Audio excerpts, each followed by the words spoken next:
Rebonjour, chers frères et sœurs. Nous sommes donc à l'après-midi du 20 janvier 2024 et vous voyez notre descente au niveau du Tigre. La lumière y est posée, comme vous le voyez. Et effectivement, je ne suis pas seul à descendre. Comme nous l'avons vu, il y avait d'autres personnes. Et ici, nous avons déjà, comme souvent, un portrait posé là, comme vous le voyez, sur le petit meuble.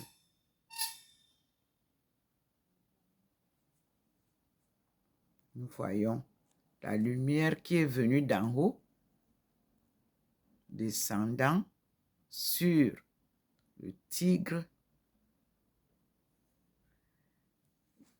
Vous voyez que la lumière ferme l'œil, alors que moi, étant devant cet animal, je vois l'œil. Mais comme c'est la lumière divine qui s'y est posée, vous voyez que c'est fermé. La lumière divine n'est pas comme la lumière du soleil ou de la lune. Nous voici, nous descendons et nous suivons ensemble les portraits. Donc, on a déjà un portrait ici.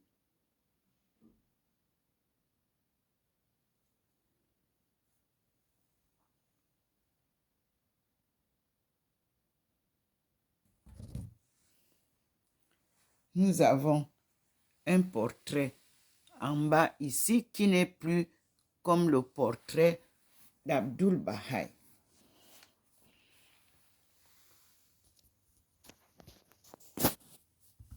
En bas, nous avons un portrait, comme vous le voyez.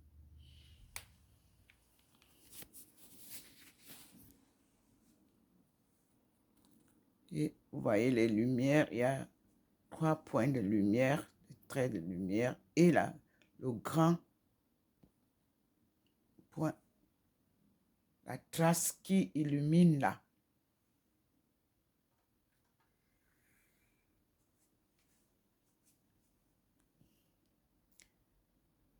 Et nous avons un autre trait sur le mur qui nous donne aussi un portrait d'une personne noire, comme vous le voyez. Sur le mur.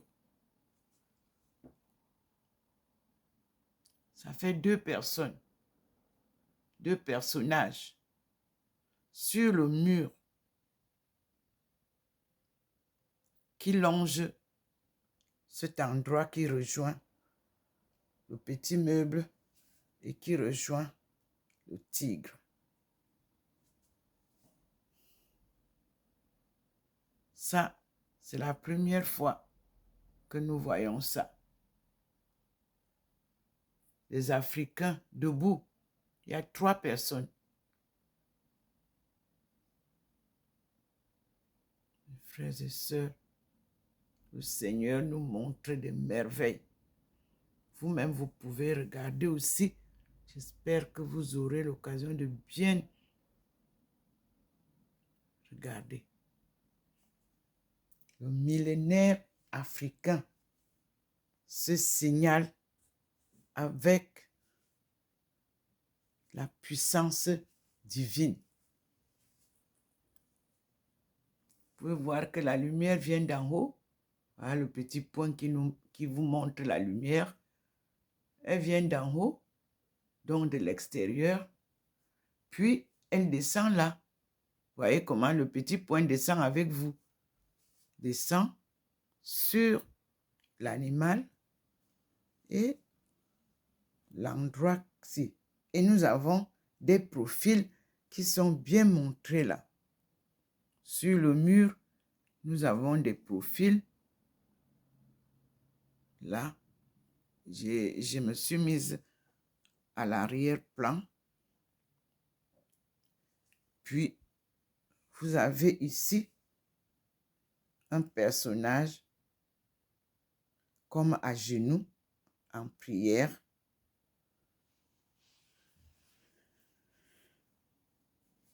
Et là, nous avons le personnage qui est posé là. Et ici, nous revenons là.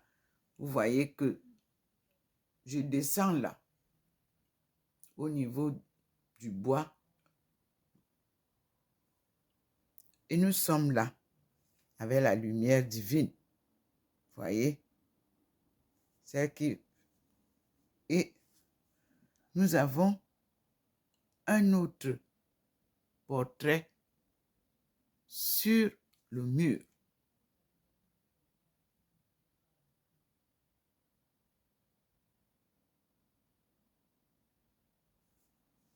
Vous pouvez comprendre les manifestations de la main invisible qui est écrite sur le mur. Des portraits, des images, des objets d'art, des croquis.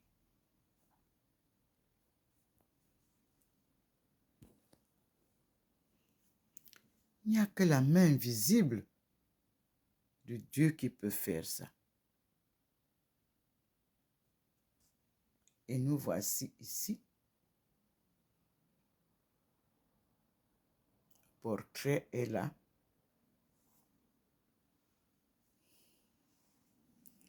Et la lumière divine vient de l'extérieur.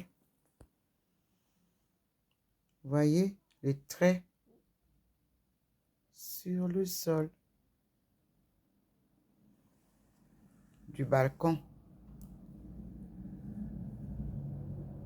Tout à l'heure, ce trait-là venait plus à l'intérieur. Maintenant, nous l'avons là. Et le ciel est clair. Cet après-midi, on a un peu plus de chaleur.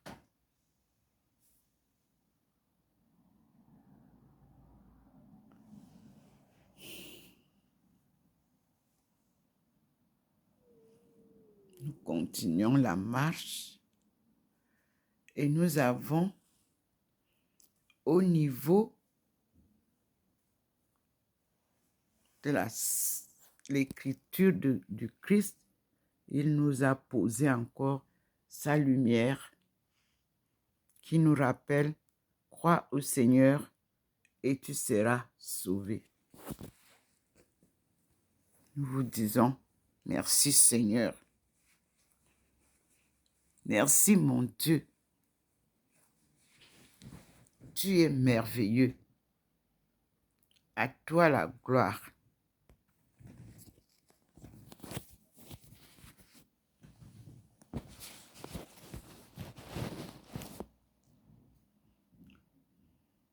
Nous avons donc fini la lecture du livre qu'on avait et nous revenons sur les langues. Dans cette encyclopédie de 3000 langues parlées dans le monde, il n'y a pas la langue Ndomo. Il n'y a pas la langue Iton. On se demande comment ça. Nous allons lire le Cameroun à la page 1688. Les deux langues officielles sont le français et l'anglais. Mais le français est d'un usage beaucoup plus étendu. Les langues africaines du Cameroun sont si nombreuses, plus de 100, et si diverses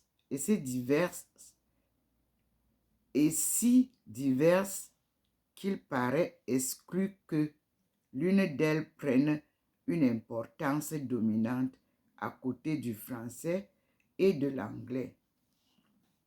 Ces langues sont à la limite de la zone bantou. Celles du sud du pays le sont nettement comme le boulou, les wondo, entre parenthèses Yaoundé, et les tons, qui regroupent au total près d'1 million de locuteurs. Il en est de même de celle de la côte, Bassa Douala, dont le système total est très développé au centre du pays. Le pays Bamileke est divisé en principautés de langues distinctes, mais de culture commune. Le Bamoun, proche de ces langues, est l'un des rares exemples de langue africaine qui se soit doté d'une écriture originale à la fin du XIXe siècle. Elle a disparu depuis. Au nord, l'importance du Peul est grande. Il s'insère entre des multitudes de langues secondaires, dont le mandara, qui joue le rôle de langue de communication des peuples kirdis. Sur la côte subsiste un pidgin à base d'anglais qui permet la communication à ceux qui sont dans l'instruction suffisante. Voilà en ce qui concerne le Cameroun. Vous voyez donc que au Cameroun, on dit qu'il y a plus de 100 langues, mais on cite quand même celles du sud du pays le sont nettement comme le boulou, les wondo, entre parenthèses Yaoundé, et les tons qui regroupent au total près d'1 million de locuteurs. Il en est de même de celle de la côte, dont on a le Bassa, le Douala, dont le système tonal est très développé. Au centre du pays, le pays Bamileke est divisé en principautés de langues distinctes, mais de culture commune. Et on nous dit que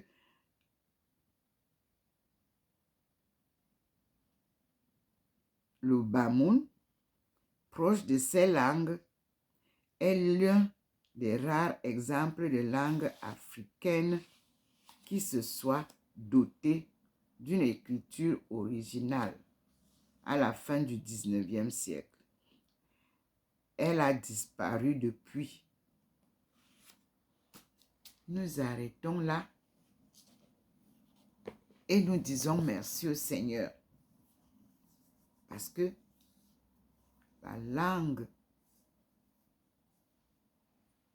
et les langues vont nous édifier. Parce que l'introduction, les langues parlées dans les différents pays du monde est ceci. Le chiffre entre parenthèses est celui de la population du pays, estimé à une date aussi récente que possible. Une langue, entre guillemets, nationale, est une langue distincte de la langue officielle et qui jouit d'un certain soutien de la part du gouvernement, entre parenthèses, grâce à des émissions de radio par exemple, fermez la parenthèse. Cette notion s'applique principalement aux langues d'Afrique noire. Parfois, ces langues ne sont pas encore écrites. C'était important à noter. Alors, cette collection des langues de l'humanité est encore incomplète.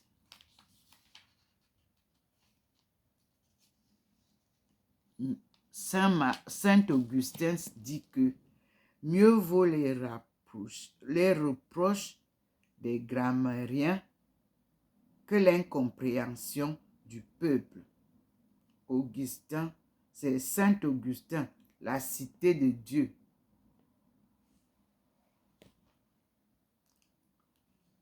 Mieux vaut les reproches des grammairiens que l'incompréhension du peuple.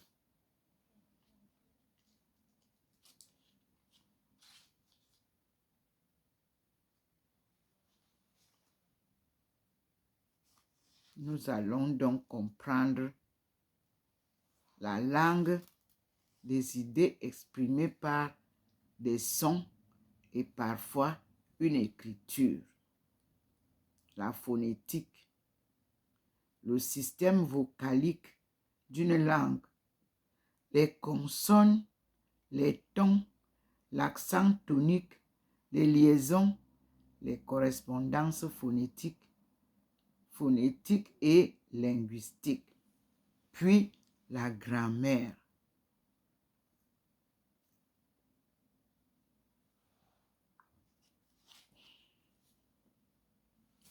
Merci Seigneur.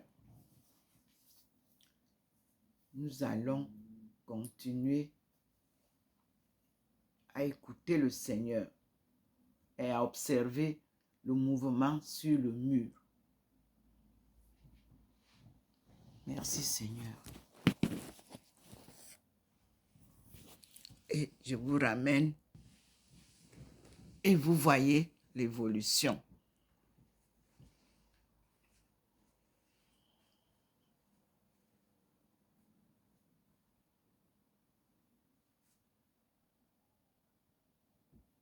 La lumière divine qui est écrite sur les murs par la main invisible. Daniel nous l'a raconté.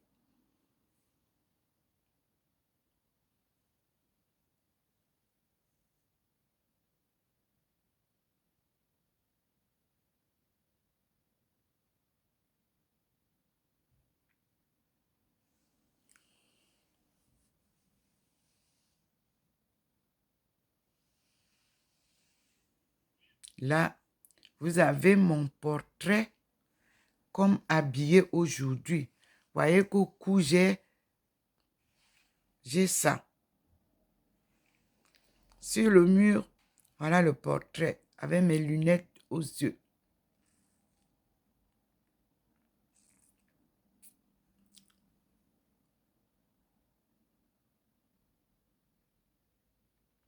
Face à la lumière divine.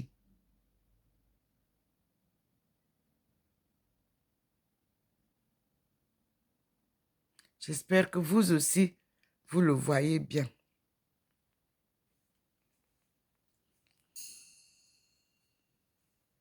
Et ici, vous avez la descente posée sur le tigre ou la tigresse.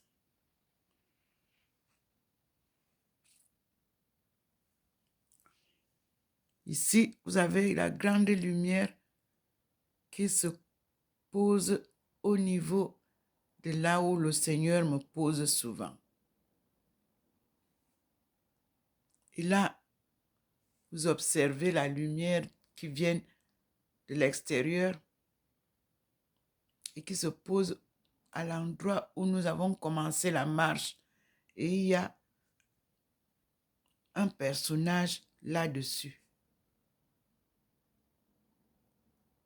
Et vous voyez la maman Marie bien illuminée. Nous sommes à l'après-midi du 20 janvier 2024. Et vous voyez que le Seigneur a illuminé à côté de son Fils qui nous dit, Jésus qui nous dit, crois au Seigneur et tu seras sauvé. Quand il veut dire quelque chose, il pose la lumière. Vous avez vu tout à l'heure que l'œil de la tigresse était couverte par cette lumière. Et vous voyez qu'il y a 2 personnes qui suivent. Et il y a une personne en haut qui descend. Puis, ici, il y a une personne devant la porte illuminée.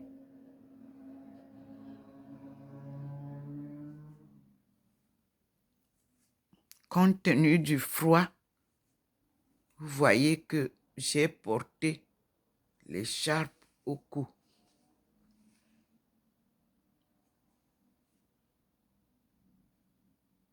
Et mon bonnet noir.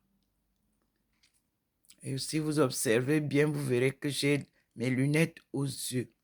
C'est ce profil qu'il a posé là, sur le mur.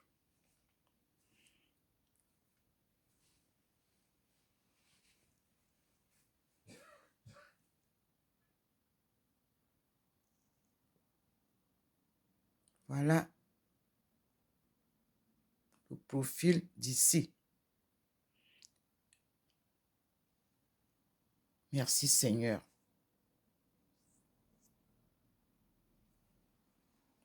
À tout à l'heure, mes frères et sœurs.